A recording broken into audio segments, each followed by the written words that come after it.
ನಮಸ್ಕಾರ. ಕರ್ನಾಟಕ ದಿನಕ್ಕೆ ಸ್ವಾಗತ. ನಾನು ತೇಜಸ್ವಿನಿ. ಈಗ ಹೆಡ್ಲೈನ್ಸ್. ಮತದಾರರ ಪಟ್ಟಿ ಪರಿಷ್ಕರಣೆ ಅಕ್ರಮ ಆರೋಪ. ಸರ್ಕಾರದ 1 ತಿಂಗಳ ಪೂರೈಕೆ ಹಿನ್ನೆಲೆ ರಾಜ್ಯ ಸರ್ಕಾರದ ವಿರುದ್ಧ ಕೇಂದ್ರ ಸಚಿವ ಎಚ್.ಡಿ. ಕುಮಾರಸ್ವಾಮಿ ವಾಗ್ದಾಳಿ. ಕೆಆರ್ಎಸ್ನಲ್ಲಿ ನೀರಿನ ಕೊರತೆ. ಕಾಂಗ್ರೆಸ್ ಸರ್ಕಾರ ಯಾವುದೇ ಮುನ್ನೆಚ್ಚರಿಕಾ ಕ್ರಮ ಕೈಗೊಂಡಿಲ್ಲ. ಪ್ರತಿಪಕ್ಷ ನಾಯಕ ಆರ್ ಅಶೋಕ್ ಆರೋಪ. ಬೀದಿ ಬದಿ ವ್ಯಾಪಾರಿಗಳ ತೆರವಿಗೆ ಆಕ್ರೋಶ. ಜೀವನೋಪಾಯಕ್ಕೆ ಅವಕಾಶ ನೀಡುವಂತೆ ಆಗ್ರಹ. ಅಲೆಮಾರಿ ಸಮುದಾಯದ ಜಿಲ್ಲಾಡಳಿತಕ್ಕೆ ಮನವಿ. ಪೌರ ಕಾರ್ಮಿಕರಿಗೆ ಸಮವಸ್ತ್ರ, ಬೂಟ್ಸ್ ಕಡ್ಡಾಯ. ಸುರಕ್ಷಾ ಸಂಸ್ಥೆಗೆ ನೋಟಿಸ್. ಸಫಾಯಿ ಕರ್ಮಚಾರಿಗಳ ಆಯೋಗದ ಅಧ್ಯಕ್ಷರಿಂದ ಖಡಕ್ ಎಚ್ಚರಿಕೆ.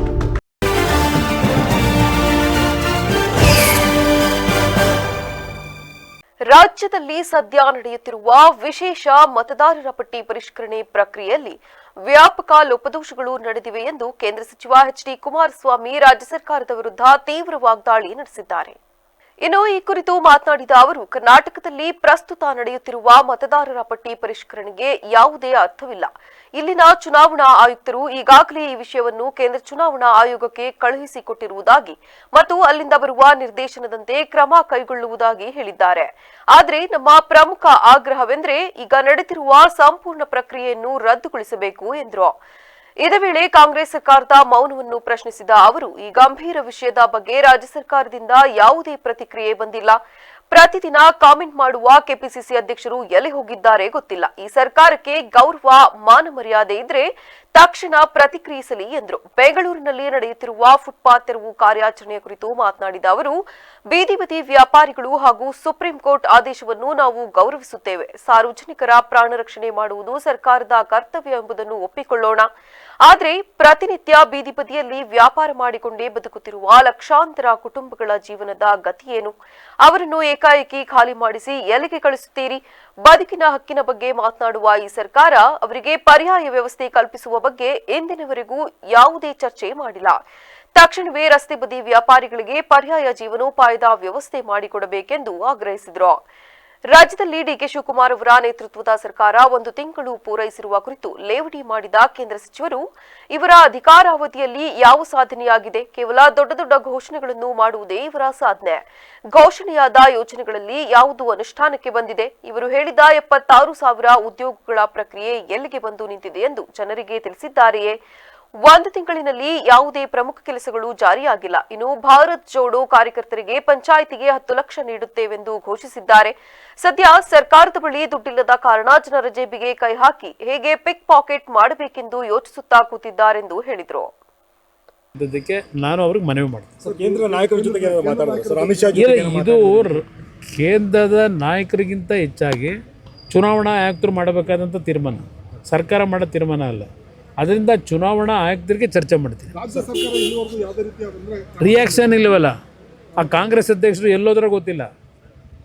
ದಿನ ಕಾಮೆಂಟ್ಸ್ ಮಾಡೋರು, ಗೃಹ ಸಚಿವರು ದಿನ ಕಾಮೆಂಟ್ಸ್ ಮಾಡೋರು ಎಲ್ಲದಕ್ಕೂ. ಇದಕ್ಕೇನು ಹೇಳ್ತಾರೆ? ಇವತ್ತು ಅಷ್ಟೊಂದು ನಿಯಮಬದ್ಧವಾಗಿ ಕೆಲಸ ನಿರ್ವಹಣೆ ಮಾಡ್ತಕ್ಕಂಥವ್ರು, ಇವರು ಬುದ್ಧಿ ಹೇಳ್ತಕ್ಕಂಥವ್ರು ಇವತ್ತು ರಾಜ್ಯದಲ್ಲಿ ನಡೀತಾ ಇದೆಯಲ್ಲ ಆದಿ ಬೀದಿ ಒಳಗೆ ಇದೊಂದು ಇದು ನಡೀತಾ ಇದೆಯಲ್ಲ, ಆ ಫುಟ್ಪಾತ್ ತೆರವು ಒಂದು ಕಡೆ, ಅದ್ರ ಜೊತೆ ಇಲ್ಲಿ ನಾನು ಹೇಳ್ತಾ ಇರೋದು ಈ SIR ವಿಷಯದಲ್ಲಿ ಆದಿ ಬೀದಿಲಿ ನಡೆಸ್ತಾ ಇದ್ದಾರೆ. ಈ ಸರ್ಕಾರಕ್ಕೆ ಏನಾದ್ರೂ ಗೌರವ, ಮಾನ ಮರ್ಯಾದೆ ಇದ್ದರೆ ಇವು ಸರ್ಕಾರದ ಅಧಿಕಾರಿಗಳೇ ಹೋಗಿರೋದಲ್ಲಿ. ಇಲ್ಲ ಚುನಾವಣಾ ಆಯುಕ್ತರಿಗೆ ಇವರಿಂದ ಏನು ಡೈರೆಕ್ಷನ್ ಹೋಗಿದೆ, ಈ ಥರ ನಡೀತಿದೆ ಆ್ಯಕ್ಷನ್ ತಗೊಳ್ಳಿ ಅಂತ ಹೇಳಿದ್ದೀರಾ? ಪ್ರತಿಯೊಂದಕ್ಕೂ ಹೇಳ್ತಕ್ಕಂಥವ್ರು ಬೀದಿ ಬದಿ ವ್ಯಾಪಾರಿಗಳದು ಸುಪ್ರೀಂ ಕೋರ್ಟ್ ಆದೇಶ. ಮಳೆಯ ಕೊರತೆಯಿಂದ ಕೆಆರ್ಎಸ್ ಜಲಾಶಯದಲ್ಲಿ ನೀರಿನ ಮಟ್ಟ ತೀವ್ರವಾಗಿ ಕುಸಿದಿದ್ದರೂ ಕೂಡ ಸಿಎಂ ಡಿಕೆ ಶಿವಕುಮಾರ್ ನೇತೃತ್ವದ ಕಾಂಗ್ರೆಸ್ ಸರ್ಕಾರ ಯಾವುದೇ ಮುನ್ನೆಚ್ಚರಿಕಾ ಕ್ರಮವನ್ನು ಕೈಗೊಂಡಿಲ್ಲ. ಸರ್ಕಾರ ತಕ್ಷಣವೇ ಸಂಕಷ್ಟದಲ್ಲಿರುವ ರೈತರಿಗೆ ಪ್ರತಿ ಎಕರೆಗೆ 50,000 ರು ಪರಿಹಾರ ಘೋಷಿಸಬೇಕೆಂದು ಪ್ರತಿಪಕ್ಷ ನಾಯಕ ಆರ್ ಅಶೋಕ್ ಆಗ್ರಹಿಸಿದ್ದಾರೆ. ಕೆಆರ್ಎಸ್ ಜಲಾಶಯಕ್ಕೆ ಭೇಟಿ ನೀಡಿ ಪರಿಶೀಲಿಸಿದ ಬಳಿಕ ಮಾಧ್ಯಮಗಳೊಂದಿಗೆ ಮಾತನಾಡಿದ ಅವರು, ಡಿಕೆ ಶಿವಕುಮಾರ್ ಮುಖ್ಯಮಂತ್ರಿಯಾಗಿ 1 ತಿಂಗಳು ತುಂಬುವಷ್ಟರಲ್ಲಿ ರಾಜ್ಯದ ಜಲಾಶಯಗಳು ಖಾಲಿಯಾಗಿವೆ. ಪ್ರಸ್ತುತ ಕೆಆರ್ಎಸ್ನಲ್ಲಿ ಕೇವಲ 6 ಟಿಎಂಸಿ ನೀರು ಮಾತ್ರ ಉಳಿದಿದ್ದು ಒಳಹರಿವು 900 ಕ್ಯೂಸೆಕ್ಸ್ ಇದೆ. ಆದರೆ ಸಾರ್ವಜನಿಕರ ಕಣ್ಣು ತಪ್ಪಿಸಿ ಹೊರಗೆ ಹೆಚ್ಚಿನ ನೀರು ಬಿಡಲಾಗುತ್ತಿದೆ ಎಂಬ ಅನುಮಾನ ಕಾಡುತ್ತಿದೆ. ಪ್ರತಿ ತಿಂಗಳು ಕುಡಿಯುವ ನೀರಿಗಾಗಿಯೇ 3 ಟಿಎಂಸಿ ಅಗತ್ಯವಿದ್ದು ಈಗಾಗಲೇ 1 ಲಕ್ಷ ಎಕರೆಗೂ ಅಧಿಕ ಜಮೀನಿನಲ್ಲಿ ರೈತರು ಬಿತ್ತನೆ ಮಾಡಿದ್ದಾರೆ. ಇಂತಹ ಸಂದರ್ಭದಲ್ಲಿ ರೈತರಿಗೆ ಬೆಳೆ ಬೆಳೆಯಬೇಡಿ ಎಂದು ಸಿಎಂ ಕರೆ ನೀಡಿರುವುದು ಖಂಡನೀಯ. ಧೈರ್ಯವಿದ್ದರೆ ಸರ್ಕಾರ ತಮಿಳುನಾಡು ರೈತರಿಗೆ ಬೆಳೆ ಬೆಳೆಯದಂತೆ ಕರೆ ನೀಡಬೇಕಿತ್ತು. ಅಲ್ಲಿನ ಮೈತ್ರಿ ಪಕ್ಷದ ಒಳಿತಿಗಾಗಿ ನಮ್ಮ ರಾಜ್ಯದ ರೈತರಿಗೆ ದ್ರೋಹ ಬಗೆಯಲಾಗುತ್ತಿದೆ ಎಂದು ಆರೋಪಿಸಿದರು. ಕಬ್ಬು ಇರ್ಬೋದು, ಬೇರೆ ಬೇರೆ ಬೆಳೆಗಳಿರ್ಬೋದು, ಅದು 1 ಲಕ್ಷ ಎಕರೆಗಿಂತೂ ಹೆಚ್ಚು ಬೆಳೆ ಬೆಳೆದಿದ್ದಾರೆ. ಆದ್ರೆ ಇವತ್ತು ಅವರಿಗೆ ನೀರು ಕೊಡಲ್ಲ ಅಂತ ಹೇಳಿದ್ದಾರೆ. ಮುಖ್ಯಮಂತ್ರಿನೇ ಸ್ವತಃ ಯಾರು ಬೆಳೆ ಬೆಳಿಬೇಡಿ, ನೀರಿಲ್ಲ ಅನ್ನೋ ಮಾತನ್ನ ಹೇಳಿದ್ದಾರೆ. ಪ್ರಧಾನಿ ನರೇಂದ್ರ ಮೋದಿ ಅವರು ಯುದ್ಧ ನಡೀತಾ ಇದೆ, ಸ್ವಲ್ಪ ಚಿನ್ನ ಖರೀದಿ ಮಾಡೋದು ಕಡಿಮೆ ಮಾಡಿ ಅಂದಾಗ ಲಬ ಲಬ ಲಬ ಲಬ ಅಂತ ಬಾಯ್ ಮಾಡ್ಕೊಂಡ್ರು ಈ ಕಾಂಗ್ರೆಸ್ ಅವರು, ಡಿ.ಕೆ. ಶಿವಕುಮಾರ್ ಸೇರಿ. ಈಗ ಮಾತ್ರ ಬೋಧನೆ ಮಾಡ್ತಾ ಇದ್ದಾರೆ ರೈತರಿಗೆ, ನೀವು ನೀರಿಲ್ಲ ಬೆಳೆ ಬೆಳಿಬೇಡಿ ಅಂತ. ತಮಿಳ್ನಾಡಿಗೂ ಹೇಳ್ಬೇಕಾಯ್ತಲ್ಲ, ಇವ್ರು ಧೈರ್ಯ ಇದ್ದಿದ್ರೆ ತಮಿಳ್ನಾಡು ರೈತರಿಗೂ ಹೇಳ್ಬೇಕಾಯ್ತು, ಬೆಳೆ ಬೆಳಿಬೇಡಿ, ನಮ್ಮ ಹತ್ರ ನೀರಿಲ್ಲ ಅಂತ. ಅಲ್ಲಿ ಹೇಳಕ್ಕೆ ಧೈರ್ಯ ಇಲ್ಲ. ಅಲ್ಲಿನ ವಿಧಾನಸಭೆಯಲ್ಲಿ ಈಗಾಗಲೇ ರೆಸೊಲ್ಯೂಷನ್ ಮಾಡಿದ್ದಾರೆ, ಮೇಕೆದಾಟುಗೆ ನಾವು ಯಾವುದೇ ಕಾರಣಕ್ಕೂ ಅನುಮತಿ ಕೊಡಲ್ಲ.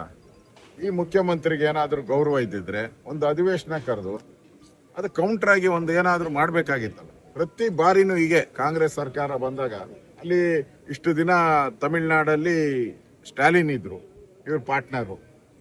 ಏಕಾಏಕಿ ಜಂಪ್ ಹೊಡೆದು ಈಗ ಟಿವಿಕೆ ಹೋಗ್ಬಿಟ್ಟಿದ್ದಾರೆ, ಅವರು ಪಾರ್ಟ್ನರು. ಜಿಲ್ಲಾಸ್ಪತ್ರೆಯ ಮುಂಭಾಗ ಕಳೆದ 15 ವರ್ಷಗಳಿಂದ ಜೀವನ ಸಾಗಿಸುತ್ತಿರುವ ಬೀದಿ ಬದಿ ವ್ಯಾಪಾರಿಗಳನ್ನು ತೆರವುಗೊಳಿಸಿರುವುದನ್ನು ಖಂಡಿಸಿ ಜಾಗೃತ ಅಲೆಮಾರಿ ಸಮುದಾಯದ ರಾಜ್ಯ ಒಕ್ಕೂಟದ ಅಧ್ಯಕ್ಷ ಗೋವಿಂದರಾಜು ಅವರು ಜಿಲ್ಲಾಡಳಿತಕ್ಕೆ ಮನವಿ ಮಾಡಿದ್ದಾರೆ. ವ್ಯಾಪಾರಿಗಳಿಗೆ ಕಾನೂನುಬದ್ಧವಾಗಿ ಅವಕಾಶ ಕಲ್ಪಿಸದಿದ್ದರೆ ವಿವಿಧ ಸಂಘಟನೆಗಳೊಂದಿಗೆ ಸೇರಿ ಪ್ರತಿಭಟನೆ ನಡೆಸುವುದಾಗಿ ಎಚ್ಚರಿಕೆ ನೀಡಿದ್ದಾರೆ. ಇನ್ನು ಈ ಕುರಿತು ಮಾತನಾಡಿದ ಅವರು, ಹಾಸನ ಜಿಲ್ಲಾ ಆಸ್ಪತ್ರೆಯ ಮುಂಭಾಗ ಕಳೆದ 15 ವರ್ಷಗಳಿಂದ ಬೀದಿ ಬದಿ ವ್ಯಾಪಾರ ನಡೆಸುತ್ತಿದ್ದ ಸುಮಾರು 50ರಿಂದ 60 ಕುಟುಂಬಗಳನ್ನು ಮಹಾನಗರ ಪಾಲಿಕೆ ತೆರವುಗೊಳಿಸಿದೆ. ಈ ಕುಟುಂಬಗಳಿಗೆ ಬೇರೆ ಯಾವುದೇ ಆದಾಯದ ಮೂಲವಿಲ್ಲದ ಕಾರಣ ಇದೇ ವ್ಯಾಪಾರವನ್ನು ನಂಬಿ ಜೀವನ ಸಾಗಿಸುತ್ತಿದ್ದಾರೆ. ಕೇಂದ್ರ ಸರ್ಕಾರದ ವಿವಿಧ ಯೋಜನೆಗಳಡಿ ಬೀದಿ ಬದಿ ವ್ಯಾಪಾರಿಗಳಿಗೆ ಸೌಲಭ್ಯಗಳಿದ್ದು ಲೈಸೆನ್ಸ್ ಪಡೆದು ಸಂಘಟನೆಯ ಮೂಲಕ ವ್ಯಾಪಾರ ನಡೆಸುತ್ತಿರುವವರಿಗೆ ಕಾನೂನುಬದ್ಧವಾಗಿ ಅವಕಾಶ ನೀಡಬೇಕೆಂದು ಆಗ್ರಹಿಸಿದರು.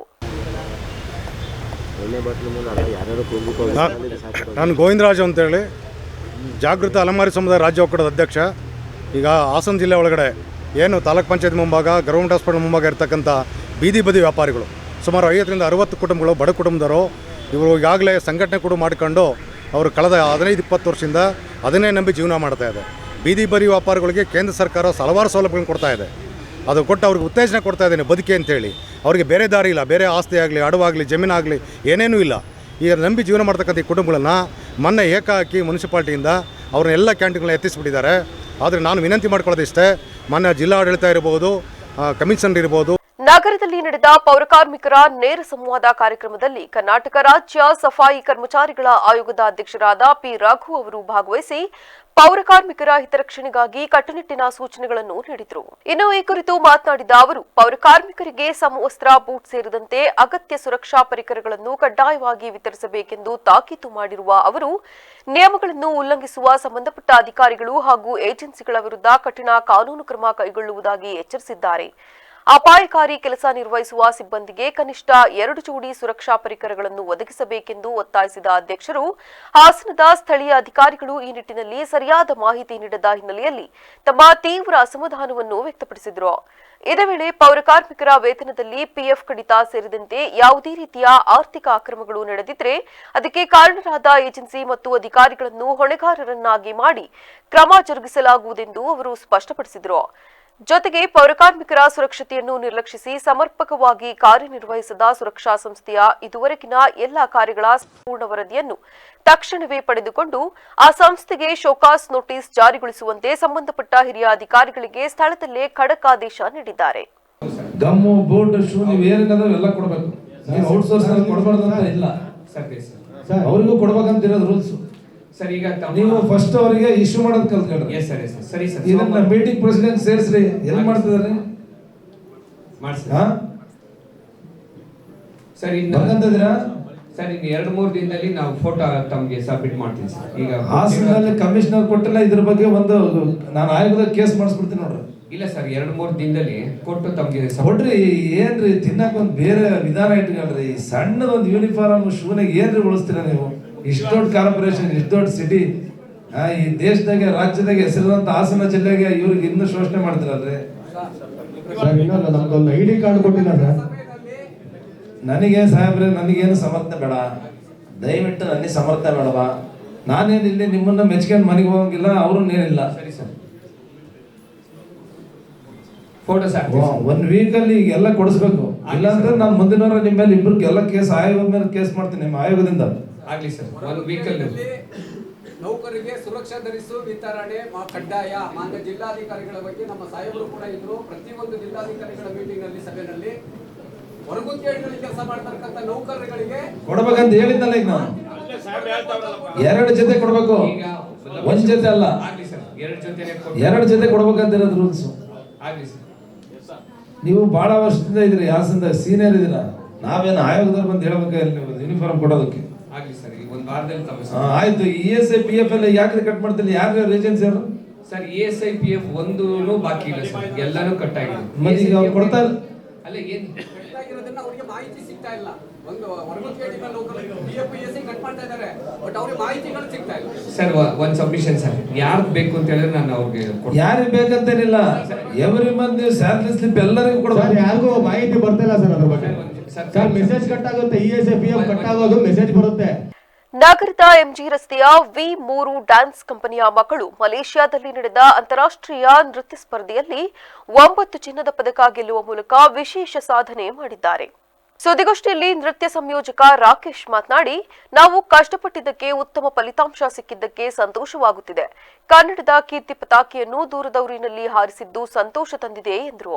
ಮಕ್ಕಳ ದೊಡ್ಡ ಸಾಧನೆ ಸಂತಸ ತಂದಿದೆ. ಹಿಂದೆ ಜಿಲ್ಲಾ ಮಟ್ಟ, ರಾಜ್ಯ, ರಾಷ್ಟ್ರೀಯ, ಅಂತಾರಾಷ್ಟ್ರೀಯ ಸ್ಪರ್ಧೆ ನಡೆಯಿತು. ಇದಕ್ಕೆ ಎಲ್ಲರೂ ಸಹಕಾರ ನೀಡಿದರು. ಪೋಷಕರು ಚಾಲೆಂಜ್ ಆಗಿ ತೆಗೆದುಕೊಂಡರು. ಎಲ್ಲರ ಸಾಧನೆಯ ಶ್ರಮದಿಂದ ಸಾಧನೆ ಮಾಡಿರುವುದು ಹೆಮ್ಮೆಯ ವಿಷಯ ಎಂದು ತಿಳಿಸಿದರು. ನಮ್ಮ ಡ್ಯಾನ್ಸ್ ನಾವೆಲ್ಲ ನಮ್ಮ ನೃತ್ಯ ತರಗತಿ ಓಪನ್ ಆಗಿ 6ರಿಂದ 7 ವರ್ಷ ಆಗಿದೆ. ಸೊ ನಾವೆಲ್ಲ ಈ ಫೀಲ್ಡಿನಲ್ಲಿ 11 ವರ್ಷದಿಂದ ಕಾರ್ಯನಿರ್ವಹಿಸುತ್ತಿದ್ದೇವೆ. ಅವರಿಗೆಲ್ಲ ನಾವು 3ರಿಂದ 4 ವರ್ಷ ತರಬೇತಿ ಆದ ನಂತರ ಇಲ್ಲಿಗೆ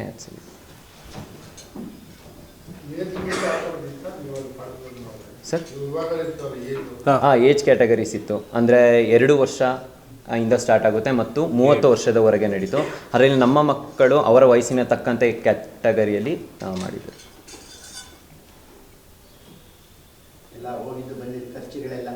ಖರ್ಚುಗಳೆಲ್ಲ ಪೋಷಕರು ಸಹಾಯ ಮಾಡಿದ್ರು. ಮತ್ತು ನಮ್ಮ ಡ್ಯಾನ್ಸ್ ಕ್ಲಾಸಿನ ಸ್ವಲ್ಪ ಅಮೌಂಟನ್ನು ಹಾಕೋದು. ಮತ್ತು ನಮ್ಮ ಮಾಜಿ MLA, ಹಾಲಿ MLA ಮತ್ತು ಬೇರೆಯವರು ಸ್ವಲ್ಪ ಸಹಾಯ ಮಾಡಿ ನಮಗೆ ಈ ಮಟ್ಟಕ್ಕೆ ತಲುಪಕ್ಕೆ ಇದು ಮಾಡಿದ್ದಾರೆ.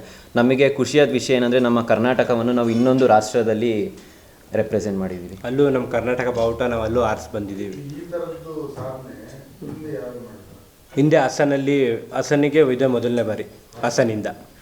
ಅಂದರೆ ಭಾರತದೊಳಗೆ ಕರ್ನಾಟಕವನ್ನು ರೆಪ್ರೆಸೆಂಟ್ ಮಾಡಿದ್ದೀವಿ, ಬಟ್ ಭಾರತದಿಂದ ಆಚೆ ನಾವೇ ಮೊದಲನೇ ಬಾರಿ ಹಾಸನ ಜಿಲ್ಲೆ.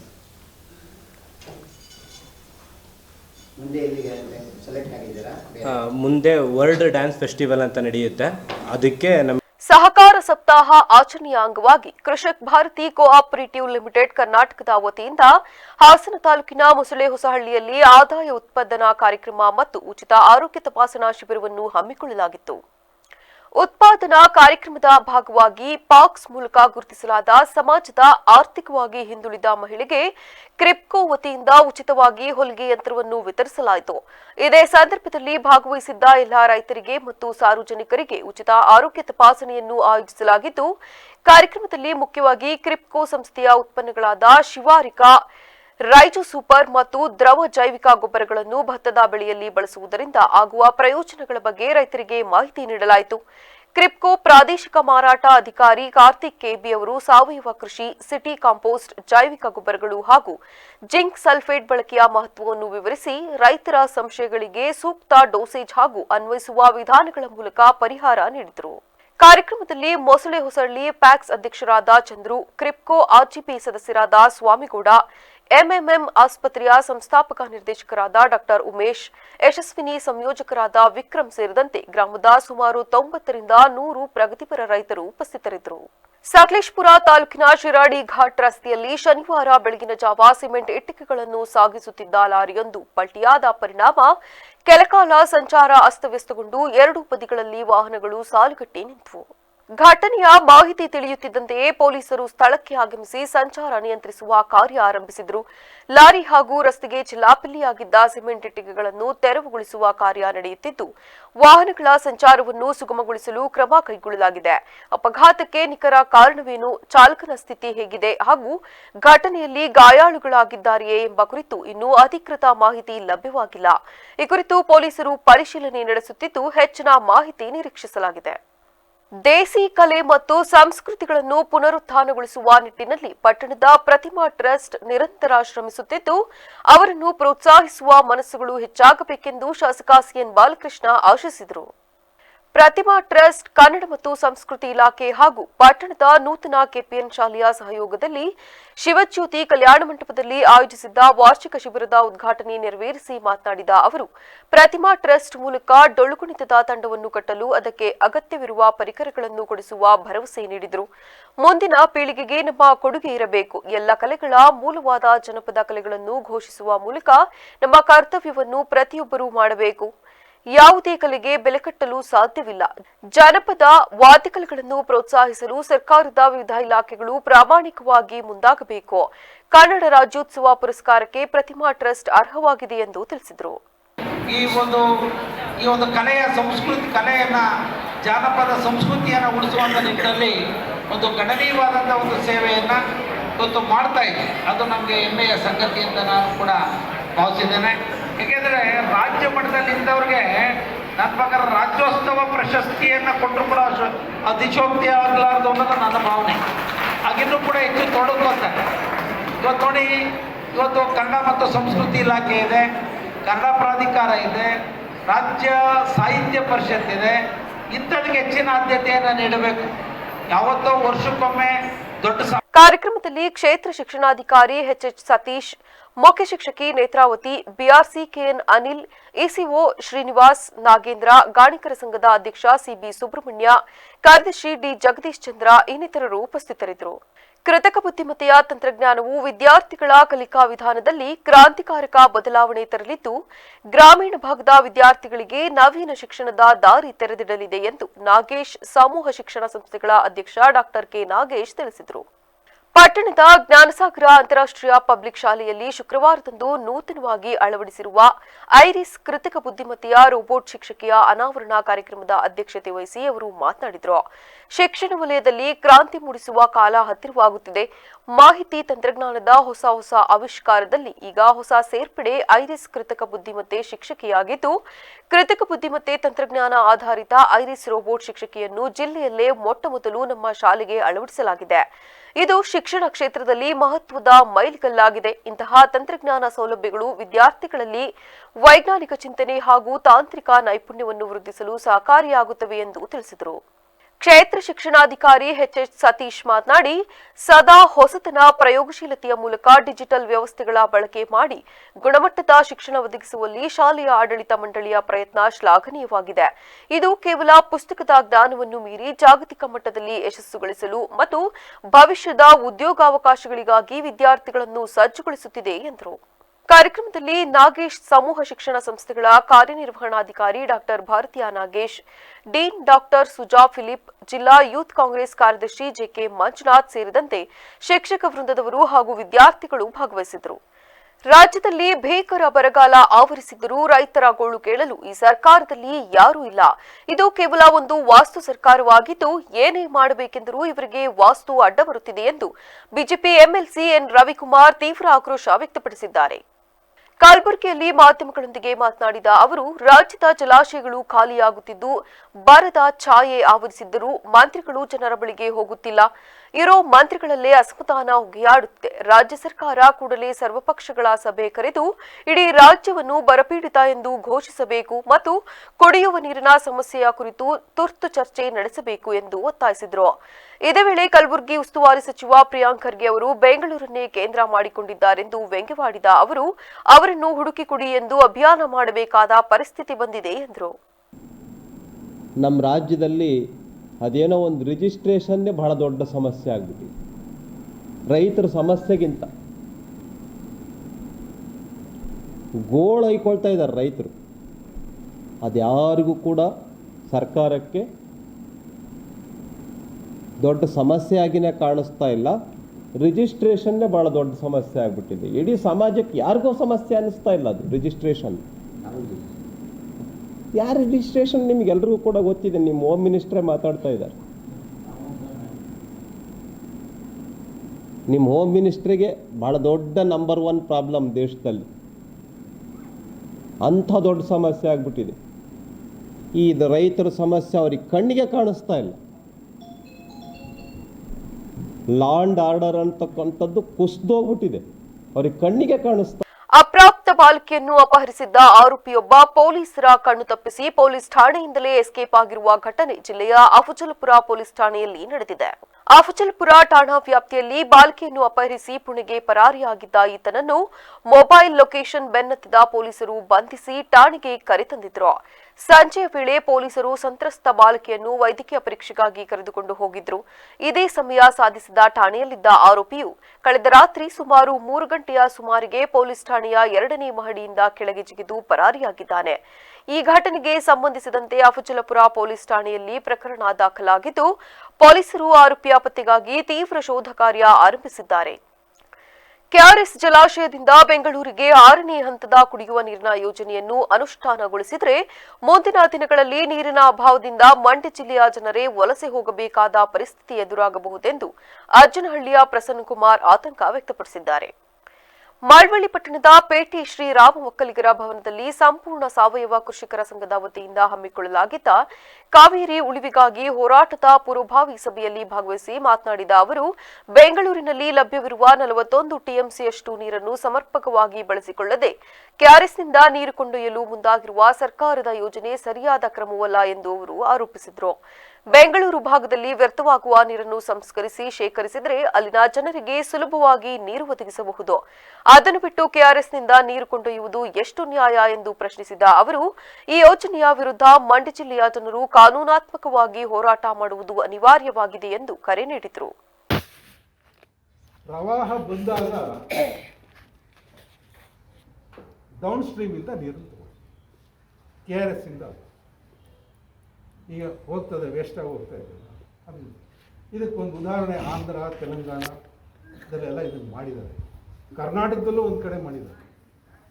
ರಾಯಚೂರು ನಗರಕ್ಕೆ ನೀರು ಕೊಡೋದಕ್ಕೆ ಗಾನೇಕಲ್ ಅನ್ನೋ ಊರ 1300 ಎಕರೆನ ಸರ್ಕಾರ ತಗೊಂಡು 1 TMC ವಾಟರ್ ಸ್ಟೋರೇಜ್ ಮಾಡಿ ಆ ನೀರನ್ನು ಪ್ರವಾಹ ಬಂದಾಗ ತುಂಗಭದ್ರಾ ಎಡದಂಡೆ ನಾಲೆಯಿಂದ ಅದನ್ನು ತುಂಬಿಸ್ತಾರೆ.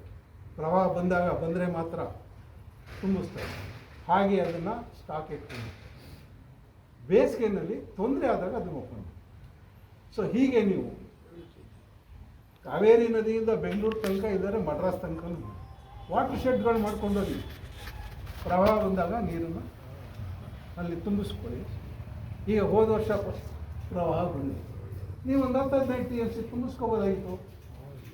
ಈಗ ನೀವು ಲೇಔಟ್ ಮಾಡೋಕ್ಕೆ, ಅದು ಮಾಡೋಕ್ಕೆ, ಇದು ಮಾಡೋಕ್ಕೆ ಯಾರಿಗಾರು ಕೊಟ್ಕೊಳ್ಳಿ. ನೀರನ್ನ ಹರಿದು ಹೋಗುವಂಥ ವೇಸ್ಟ್ ಆದ ನೀರನ್ನು ನೀವು ಶೇರ್ ಮಾಡ್ಕೊಳ್ಳಿ, ಸ್ಟೋರ್ ಮಾಡ್ಕೊಂಡು ಕುಡಿ. ಯಾರು ಬೇಡ ಅಂತಾರೆ? ಮೇಲ್ಗಡೆ ಮಾತ್ರ ತೆಗಿಯೋಕ್ಕೆ ಅವಕಾಶ ಕೊಟ್ಟರೆ ಮಂಡ್ಯ ಸಂಪೂರ್ಣವಾಗಿ ಮುಗಿದು. ಯಾವುದೇ ಕಾರಣಕ್ಕೂ ಅವಕಾಶ ಕೊಡಬೇಡಿ. ಹಂಗಂತ ಅಂದ್ಬಿಟ್ಟು ಬಡದಾಟ ಗಲಾಟೆ ಬೆಂಕಿ ಹಚ್ಚೋದಲ್ಲ. ಕೋರ್ಟಲ್ಲಿ ಮಾಡೋಣ, ಇದನ್ನು ಕೋರ್ಟಲ್ಲಿ ಹೇಳೋಣ. ಇವ್ರು ಹಿಂಗೆಲ್ಲ ಹುಚ್ಚಾಗ್ಬಿಟ್ಟೆ ನೀರು ತೊಗೊಳಕ್ಕಾಗೋದಿಲ್ಲ. ಈಗ ಹಾಕಿದಾರಲ್ಲ 31 TMC ಬೆಂಗಳೂರಿಗೆ ಕೊಡೋಕ್ಕಾಗಲ್ಲ. ನಾವು ಇವತ್ತು ಅರ್ಜಿ ಹಾಕಿದ್ರೆ ಬೆಂಗಳೂರಿಗೆ ಬರೋದು ಎಷ್ಟು ಬರುತ್ತೆ? 12 TMC ನೀರು ಬರುತ್ತೆ ನ್ಯಾಯಾಧಿಕರಣದ ಆದೇಶದ ಪ್ರಕಾರ. ಇಡೀ ಜಗತ್ತಲ್ಲೇ ಯಾವುದೇ ನ್ಯಾಯಾಧಿಕರಣ ಕುಡಿಯೋ ನೀರು ಇಷ್ಟೇನೆ ಅಂತ ತೀರ್ಮಾನ ಮಾಡಿಲ್ಲ. ಕಾವೇರಿ ನ್ಯಾಯಾಧಿಕರಣ ಮಾತ್ರ ಬರೀತೀವಿ ನಾವು.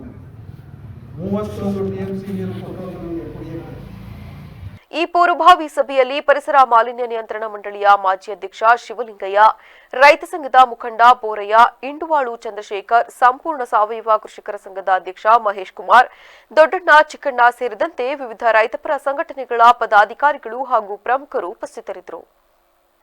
ಸರ್ಕಾರವು ರೈತರಿಗೆ ಭತ್ತ ಸೇರಿದಂತೆ ಯಾವುದೇ ಪ್ರಮುಖ ಬೆಳೆಗಳನ್ನು ಬೆಳೆಯಬೇಡಿ, ಕೇವಲ ರಾಗಿ ಮತ್ತು ಜೋಳ ಮಾತ್ರ ಬೆಳೆಯಿರಿ ಎಂದು ಹೇಳಿರುವುದು ಅತ್ಯಂತ ಹಾಸ್ಯಾಸ್ಪದ ಹಾಗೂ ಖಂಡನೀಯ ಎಂದು ಕರ್ನಾಟಕ ರಾಜ್ಯ ರೈತ ಸಂಘದ ಮೈಸೂರು ಜಿಲ್ಲಾಧ್ಯಕ್ಷ ಬನ್ನೂರು ನಾರಾಯಣ್ ತೀವ್ರ ಆಕ್ಷೇಪ ವ್ಯಕ್ತಪಡಿಸಿದ್ದಾರೆ.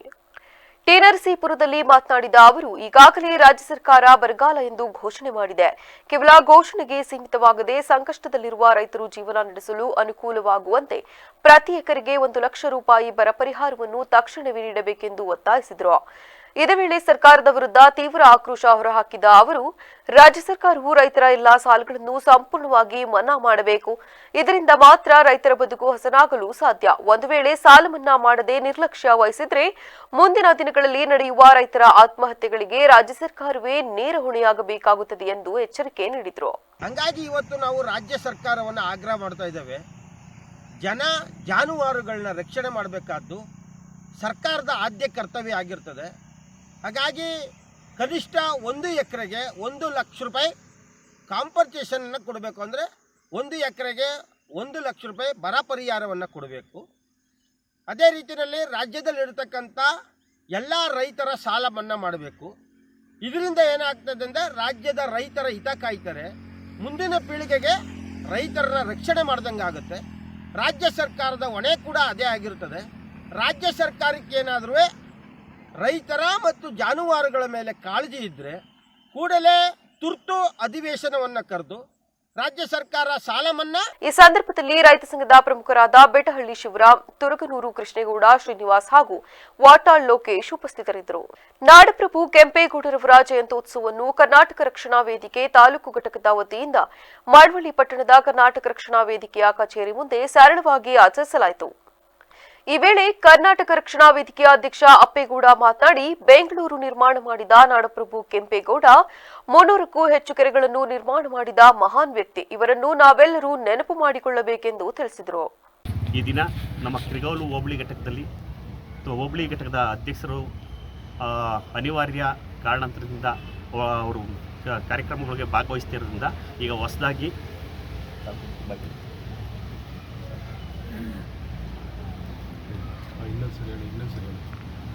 ಕಿರ್ಗಾವಲು ಹೋಬಳಿ ಘಟಕದ ಅಧ್ಯಕ್ಷರಾಗಿ ಇವ್ರನ್ನ ಆಯ್ಕೆ ಮಾಡಿದ್ದೀವಿ.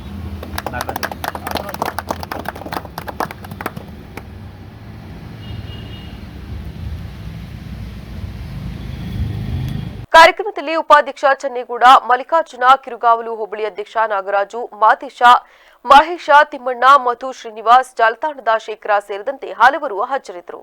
ಈಗ ಮತ್ತೊಮ್ಮೆ ಹೆಡ್ಲೈನ್ಸ್. ಮತದಾರರ ಪಟ್ಟಿ ಪರಿಷ್ಕರಣೆ ಅಕ್ರಮ ಆರೋಪ. ಸರ್ಕಾರದ 1 ತಿಂಗಳ ಪೂರೈಕೆ ಹಿನ್ನೆಲೆ ರಾಜ್ಯ ಸರ್ಕಾರದ ವಿರುದ್ಧ ಕೇಂದ್ರ ಸಚಿವ ಎಚ್.ಡಿ. ಕುಮಾರಸ್ವಾಮಿ ವಾಗ್ದಾಳಿ. ಕೆಆರ್ಎಸ್ನಲ್ಲಿ ನೀರಿನ ಕೊರತೆ. ಕಾಂಗ್ರೆಸ್ ಸರ್ಕಾರ ಯಾವುದೇ ಮುನ್ನೆಚ್ಚರಿಕಾ ಕ್ರಮ ಕೈಗೊಂಡಿಲ್ಲ. ಪ್ರತಿಪಕ್ಷ ನಾಯಕ ಆರ್ ಅಶೋಕ್ ಆರೋಪ. ಬೀದಿ ಬದಿ ವ್ಯಾಪಾರಿಗಳ ತೆರವಿಗೆ ಆಕ್ರೋಶ. ಜೀವನೋಪಾಯಕ್ಕೆ ಅವಕಾಶ ನೀಡುವಂತೆ ಆಗ್ರಹ. ಅಲೆಮಾರಿ ಸಮುದಾಯದ ಜಿಲ್ಲಾಡಳಿತಕ್ಕೆ ಮನವಿ. ಪೌರ ಕಾರ್ಮಿಕರಿಗೆ ಸಮವಸ್ತ್ರ, ಬೂಟ್ಸ್ ಕಡ್ಡಾಯ. ಸುರಕ್ಷಾ ಸಂಸ್ಥೆಗೆ ನೋಟಿಸ್. ಸಫಾಯಿ ಕರ್ಮಚಾರಿಗಳ ಆಯೋಗದ ಅಧ್ಯಕ್ಷರಿಂದ ಖಡಕ್ ಎಚ್ಚರಿಕೆ. ಕ್ಷಣ ಕ್ಷಣದ ಸುದ್ದಿಗಾಗಿ ನೋಡ್ತಾ ಇರಿ ವಿವಿಸಿ ಟಿವಿ, ಸತ್ಯದ ಕಡೆ ನಮ್ಮ ನಡೆ.